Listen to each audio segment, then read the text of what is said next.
கிட்டத்தட்ட நானு நீங்க எல்லாருமா சேர்ந்து தான் இவங்க நல்லது செய்வாங்கன்னு நினைச்சு தேர்ந்தெடுத்தோம்.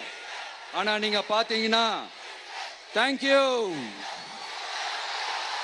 I love you, thank you thank you thank you. நீங்க பாத்தீங்கன்னா ஒரு 505 தேர்தல் வாக்குறுதிகளை நமக்கு தமிழ்நாட்டு மக்களுக்கு கொடுத்தாங்க. அதுல எத்தனை வாக்குறுதிகளை இந்த திமுக கவர்மெண்ட் நிறைவேற்றிருக்கு? முக்காவாசி வாக்குறுதிகளை கூட நிறைவேற்றாம எல்லாத்தையும் நிறைவேற்றிட்டோம்னு இப்படி கொஞ்சம் கூட மனசாட்சியே இல்லாம இப்படி கதை விடுறீங்களே மைடியர். வேணாம் வேணாம் வேணாம் வேணாம். உங்களுக்கு தான் ஆசையா பாசமா கூப்பிட்டா பிடிக்க மாட்டேங்குது. இப்படி கதை விடுறீங்களே my dear CM sir.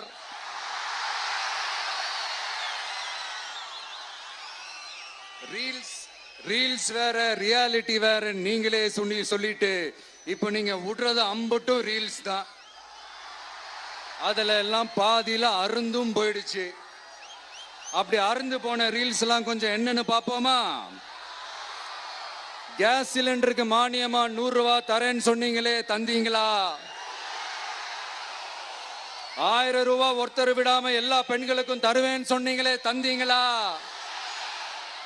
Diesel விலையில மீதி இருக்கிற 3 ரூபாய் குறைப்பேன்னு சொன்னீங்களே, குறைச்சிங்களா? நீட்டு தேர்வை ரத்து செய்வோம்னு சொன்னீங்களே, ரத்து செஞ்சீங்களா? கல்வி கடனை ரத்து செய்வோம்னு சொன்னீங்களே, ரத்து செஞ்சீங்களா?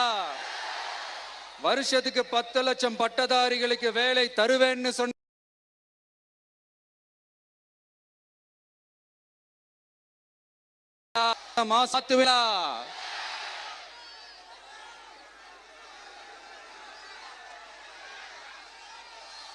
மீனவர்களை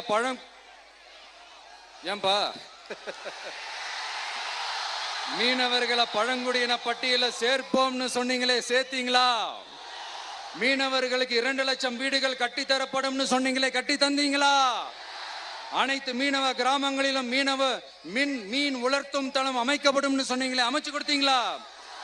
நெசவாளர்களுக்கு கூட்டுறவு சங்கத்துல கொடுக்கிற கடனுக்கு வட்டி 12% இருந்து 8% குறைக்கப்படும் சொன்னீங்களே, குறைச்சிங்களா? ஆட்டோ ஓட்டுறவங்களுக்கு சொந்த ஆட்டோ வாங்க 10,000 மானியம் வழங்குவோம்னு சொன்னீங்களே, வழங்குனீங்களா? அரசு ஊழியர்கள் ஆசிரியர்களுக்கு ஓல்டு பென்ஷன் ஸ்கீம் கொண்டு வருவேன்னு சொன்னீங்களே, கொண்டு வந்தீங்களா? பகுதி நேர ஆசிரியர்